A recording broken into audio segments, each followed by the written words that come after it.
Hey everyone, welcome to Be the Change. My name is Lily Mott, and today I'm going to be talking about how change comes when you develop skills. My guest this week is Hannah Grady Williams, and she is the founder of Skills Community, which is a community to encourage Gen Zers to use ChatGPT. I got to learn so much about ChatGPT and its potential through this conversation with Hannah, and I'm excited to share it all with you. So, without further ado, let's get started with this episode featuring Hannah Grady Williams.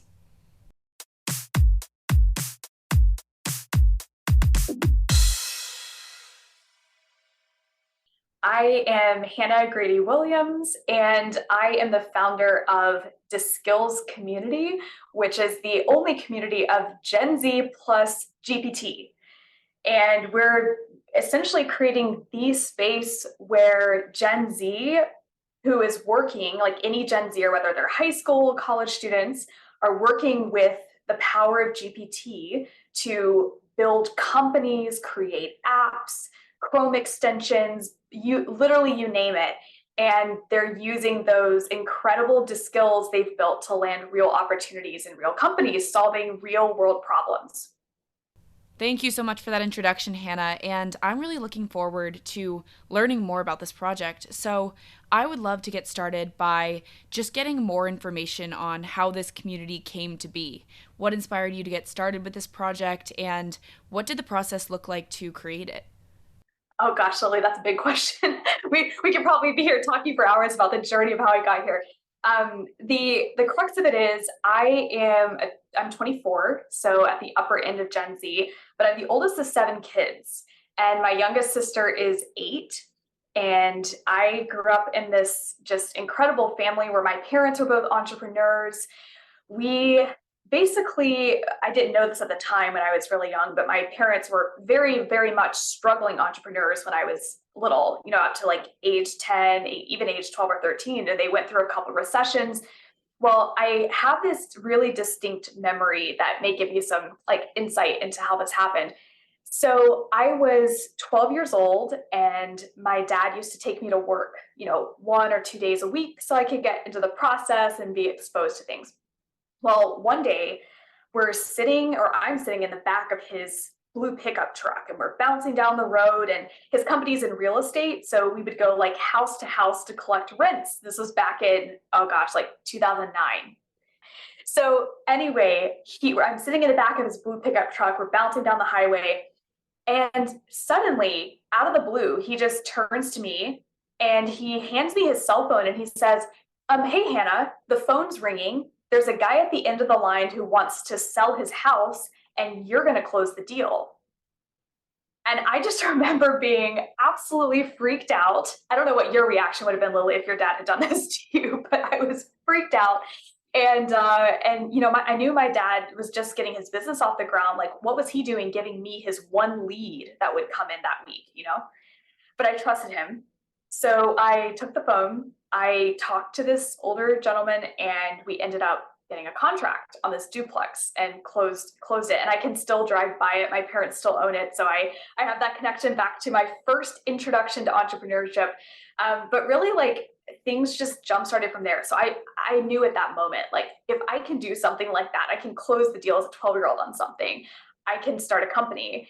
And so I started just consuming like every book I could get my hands on, like Secrets of Power Negotiating and Rich Dad, Poor Dad, all the traditional books. And I ended up just at 14, I decided I'm getting this whole college thing out of the way. So I enrolled in online college and was able to graduate with my bachelor's degree and high school simultaneously, which was a very sort of interesting journey. But I'm glad I did it that way, because looking back, I definitely didn't take like more than, I don't know, maybe 2 or 3% of what I learned in college into the real world. Like, literally everything I know, all the skills that I have come from high school, come from debate competitions, come from learning from my dad, come from talking to real people. So anyway, just as a quick fast forward, I landed in corporate really early. I basically discovered this gap that exists between Gen Z and what we want out of work and what I was seeing in corporate, and consulting clients on, and it led me to go out on my own. I started a consulting business that helped companies to recruit and retain Gen Z talent, wrote a book, started a podcast, all that jazz. And it led me to just meeting some phenomenal people who have the same values that I do around education and how much the system needs to change to prepare students for the digital age. And I looked back at all my siblings and started asking, them what they were hearing from their teachers and what they're hearing, especially as all this AI technology has just launched. And I don't know if you're hearing this, Lily, but every Gen Zer I talk to who is currently in high school or college is getting told by their teachers not to use GPT. And so we're rebelling. And we started this community because I believe that if AI can do something perfectly and for free, it's no longer the way we should assess a student's capability or aptitude. And we should be using these tools to really expound what we can do and to make us AI powered humans. And so that's what we've set out to do, sort of long story longer. That's interesting. And I think that's such a great story about your dad and closing the deal and everything. So thank you for sharing that. So, admittedly, I'm someone who has not really used GPT that much, and I haven't really explored its capabilities that much. Can you give me an overview of what you're doing at Diskills and how you are encouraging Gen Zers to tap into this new technology? Yeah. So there's a lot in that question. So let's dissect it. First things first, we are currently building up our group of innovators who are the Gen Z ambassadors using GPT. So let me give you a little bit of a window into what GPT can do, and this will help frame this. So I started using GPT back in early February. So this was right when we first started hearing, everything about it. And I was your typical user. So I went into the tool and I, just playing around with funny things like, write a poem that is written in the style of Kanye West mixed with Shakespeare about, I don't know, Elon Musk falling in love with Trump, like just, random shit, whatever. So I found it to be like, whatever, interesting. I think I did what most people did, right? Just go into the tool, try it one time, and then never look back. Like, just don't use it again.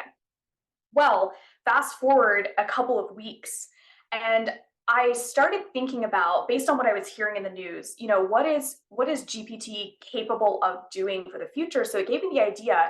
I need to go into GPT and talk to it like a person, see what I can prompt it to do, and then start asking it about what does a future look like when AI is seamlessly integrated with all of these tools across every business division across the globe. So I started having this conversation with AI about what could a future look like when we have these tools and capabilities. I talk to about a dozen CEOs or more a week of all different size companies. And what I'm repeatedly hearing is that they're able to overlay GPT on large sets of data, and it produces leads, sales cycle improvements, like all these incredible things. So I thought, well, I've got to go. Like we were at the time, the skills was going in a completely different direction. We were focused on building basically the Match.com for micro internships.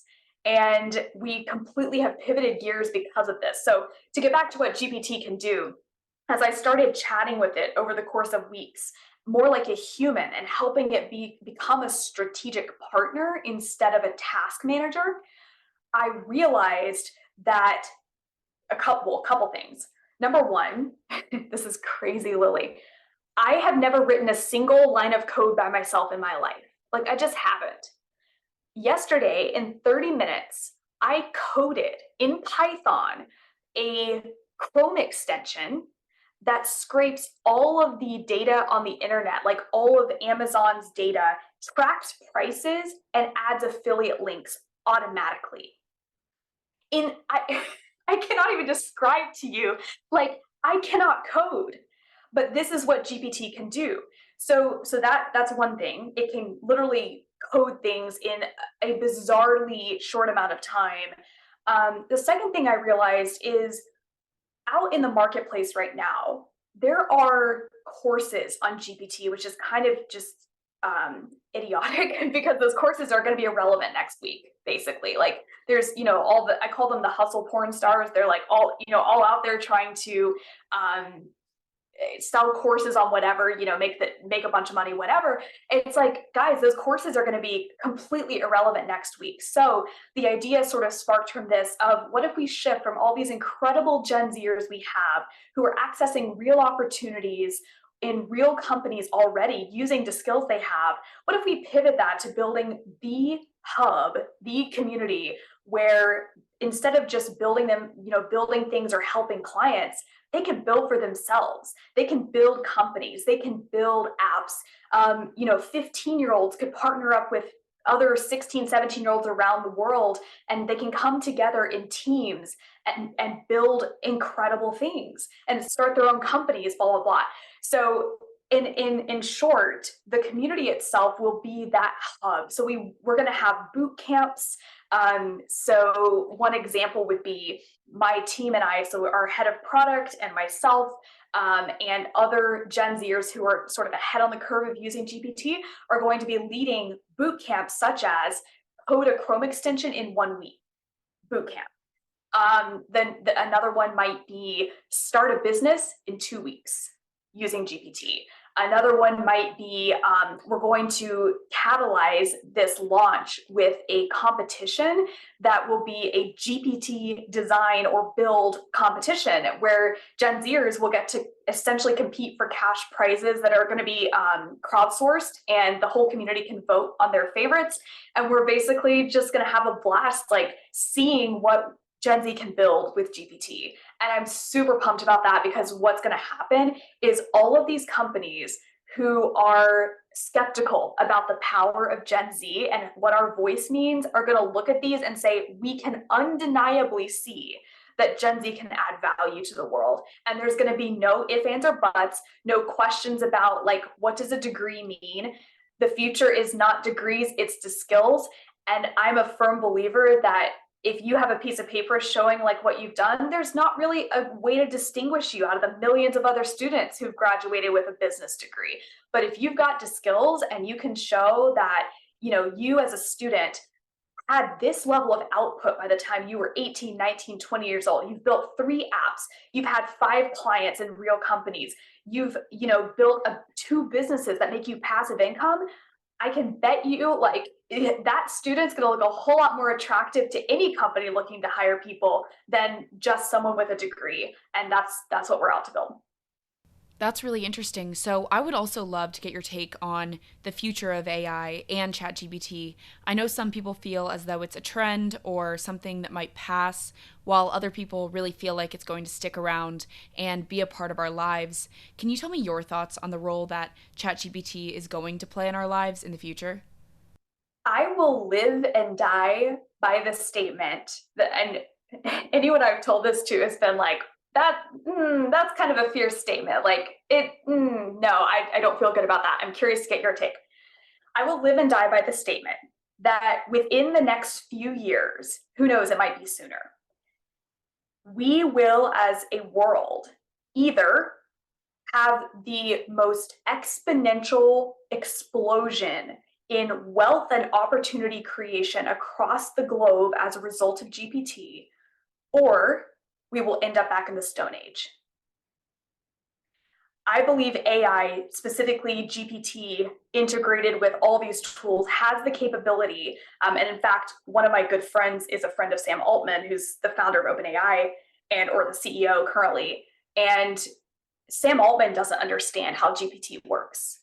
Like we're literally to the point where we've unleashed something that's not just a fad. We've unleashed an intelligence form. In other words, like we're to the point where that intelligence form will either catapult humanity into an incredible, like create more millionaires than ever before, pull people out of poverty and homelessness, and like create so much opportunity globally, or the wrong people get their hands on it create some sort of virus or something that destroys all electric hubs, all internet, everything, and we return to literally churning butter in our backyard. Like that's what I will live and die by that statement. And I think we'll see that in the next couple of years.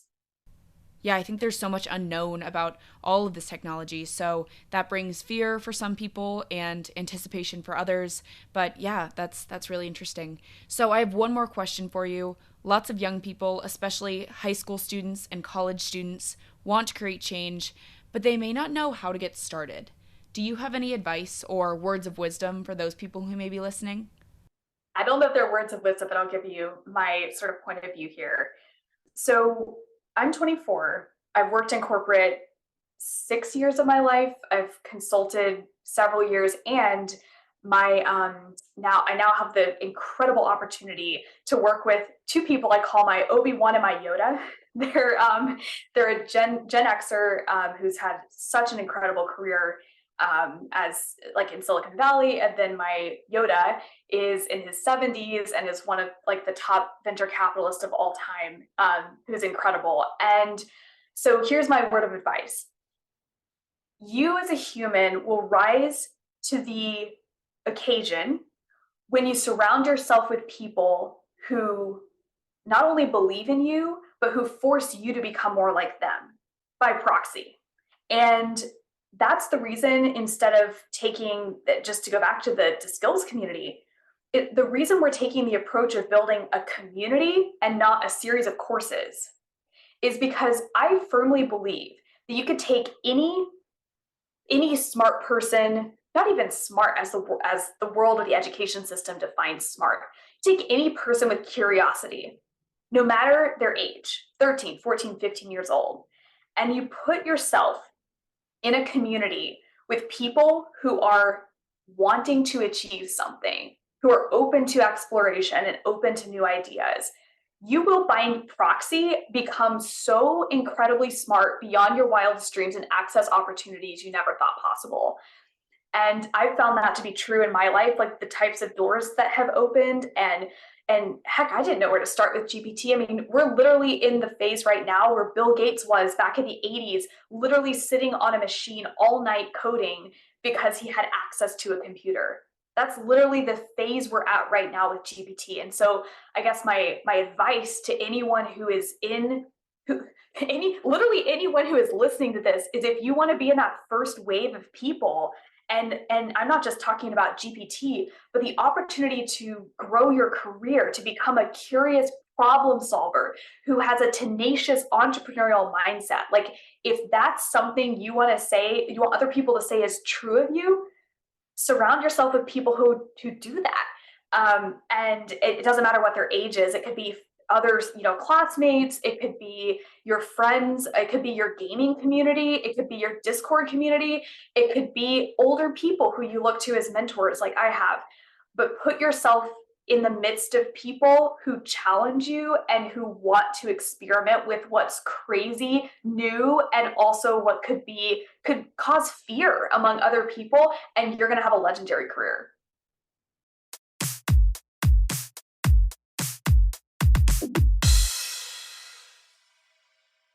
I really enjoyed talking with Hannah, and I learned so much about AI and ChatGPT through talking with her. I want to highlight Hannah's mission to be curious and develop skills while encouraging those around her to do the same. She even created the Skills community to have a group of like minded people who want to learn about ChatGPT and cultivate their curiosity and their skills. Hannah is cultivating her own community of changemakers through this project, and her story is a great example of how change comes when you develop the skills.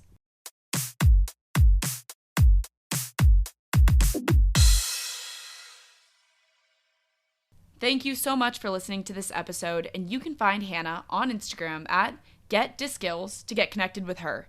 If you're interested in joining or learning more about the Skills community, I also included the link in the description of this episode. If you want to talk about anything I mentioned, please reach out to me by email at lily@bethechangepodcast.org or on Instagram at bethechangepodcast. Tune in for my next episode, but until then, be the change you wish to see in the world. Bye, guys.